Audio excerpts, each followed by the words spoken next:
Time ఎంత అయింది mummy? 9:52. మరి ఇప్పుడు ఏం కావాలి? హల్వా. హాయ్ అండి, welcome back to my channel. ఎలా ఉన్నారు? బాగున్నారా? నేనైతే చాలా బాగున్నాను. సో మీరు ఎలా ఉన్నారు అనేది కామెంట్ సెక్షన్లో కామెంట్ చేసేయండి. సో ఇక్కడ చూపిస్తున్న ఈ ఫ్లవర్స్ అయితే ప్లాస్టిక్ కాదండి, మన గార్డెన్లో కాసిన చెట్లకు పూసిన పువ్వులు అనమాట, ఫ్రెష్ ఫ్లవర్స్. సో ఇవాళ అయితే ఫుల్ వర్షం అయితే పడింది. చాలా రోజుల తర్వాత ఇవాళ వర్షం అయితే పడుతుంది, ఫుల్గా పడింది అనమాట. సో నాన్ స్టాప్గా అయితే డే అంతా వర్షం పడుతూనే ఉంది. ఇవాళ అప్పుడప్పుడు పడుతుంది, ఆగుతుంది.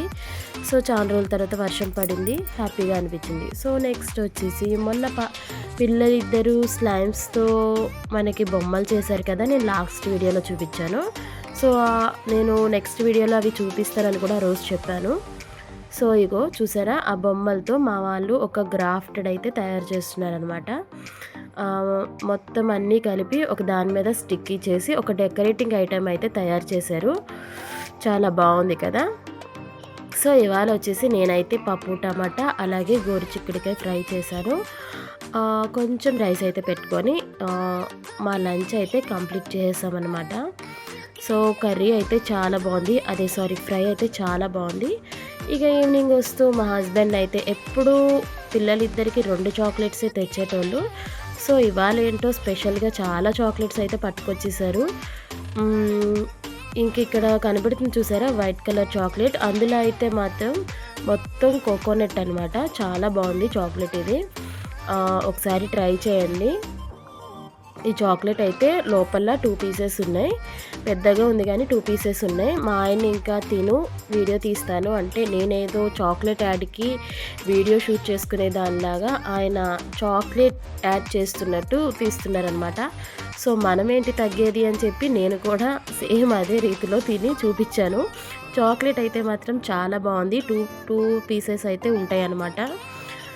ఇక్కడ వచ్చేసి మా పెద్ద పాప అయితే మాత్రం ఇవాళ ఒక కీచైన్ అయితే తయారు చేసింది. ఒక ఖాళీ బాటిల్లో మనకి చెరువులో దొరుకుతాయి, ఇసుకలో గట్ట దొరుకుతాయి కదా చిన్న చిన్న శంకులు, అవి వేసి మన స్లైమ్స్లో వచ్చిన మెరుపులు అవి కలిపి వాటర్ వేసి ఒక చిన్న కీచైన్ అయితే తయారు చేసింది. చాలా ముద్దుగా ఉందన్నమాట.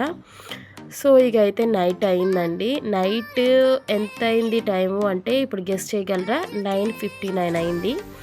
సో ఇప్పుడు మా వాళ్ళు మా ఇంటి బంగారం సినిమా అయితే పెట్టుకొని చూస్తున్నారు. చూడండి చీకటి అయింది. సో ఏం చేశారంటే ఇప్పుడు నేను వంటగదిలో ఎందుకున్నాను చెప్పండి. ఎంత అయింది మమ్మీ? 9:52. మరి ఇప్పుడు ఏం కావాలి? హల్వా. చూసారా, మా పొట్టిదానికి హల్వా కావాలంట. తనే కాదు వాళ్ళ డాడీ కూడా తినడానికి ఏమైనా స్వీట్ ఉంటే బాగుండు అన్నారనమాట. సో వాళ్ళ కోసం అని చెప్పి నేను హల్వా అయితే ప్రిపేర్ చేశాను 9:52కి. సో ఎలాగో చేస్తున్నాను కదా అని వీడియో అయితే తీసాను అనమాట. ఇక్కడైతే నేను ఉప్మా రవ్వతోటి హల్వా చేస్తున్నాను. ఇది రెగ్యులర్గా అందరూ చేసే హల్వానే, ఇందులో కొత్తగా ఏం లేదు. అందుకే నేను అంత ఎక్స్ప్లెయిన్ అయితే ఏం చేయట్లేదు. చాలామంది వాటర్ వేసి చేసుకుంటాము, కానీ నేనైతే పాలు వేసి చేశాను. ఇవాళ మనం వాటర్ కూడా వేసుకొని చేసుకోవచ్చు అనమాట. ఏం లేదు, రవ్వ అయితే ఫస్ట్ అయితే మనం నేతిలో బాగా వేపేసుకుంటే చాలా టేస్ట్ అయితే బాగుంటుంది. తర్వాత నేను ఇక్కడ షుగర్లోనే 2 ఇలాచీస్ 3 ఇలాచీ వేసేసి మిక్సీ చేసేసి ఇలా పౌడర్లా చేసేసాను. ఇలాచీ కూడా పౌడర్ అవుతుంది కాబట్టి. సో నెక్స్ట్ వచ్చేసి కొన్ని పాలు వేసి మంచిగా మిక్స్ చేసేసాను. ఇది మనకి మరీ టైట్ అయిపోకూడదు, అలాగని మరీ లూజ్ అవ్వకూడదు, మీడియం బ్యాటర్లో వచ్చేలాగా చేసుకున్నాను. సో ఫుడ్ కలర్ గట్ట ఏం వేయట్లేదంటే అంత హెల్త్కి అంత మంచిది కాదు కాబట్టి, మేము రెగ్యులర్గా ఎక్కువ స్వీట్ చేసుకుంటాం కాబట్టి ఫుడ్ కలర్ అయితే ఎక్కువ వేయకుండానే చేస్తాను. ఎప్పుడైనా పండగలకి అప్పుడు మాత్రమే ఫుడ్ కలర్ అయితే యాడ్ చేస్తాను. ఇంకొకటి, హల్వా చేస్తే మాత్రం అందులో డ్రై ఫ్రూట్స్ అలాగే నెయ్యి మాత్రం బాగా ఎక్కువ వేసుకుంటే మంచి టేస్ట్ అయితే వస్తుంది. సో ఫైనల్గా మా ఇంటి బంగారం సినిమా చూసుకుంటూ మంచిగా హల్వా తినుకుంటూ ఎంజాయ్ చేసాం. వీకెండ్ కాబట్టి ఈ మాత్రం ఉండాలి. సో ఐ హోప్ ఈ వీడియో మీకు నచ్చింది అనుకుంటున్నాను. అలాగే మీరు ఎలా వీకెండ్లో ఎంజాయ్ చేస్తారు అనేది నాకైతే కామెంట్ చేసి చెప్పండి. అలాగే మన ఛానల్ సబ్స్క్రైబ్ చేయండి. ఇంతసేపు మన వీడియో చూసినందుకు థ్యాంక్ యూ ఫర్ వాచింగ్. మళ్ళీ నెక్స్ట్ వీడియోలో కలుద్దాం. Bye bye.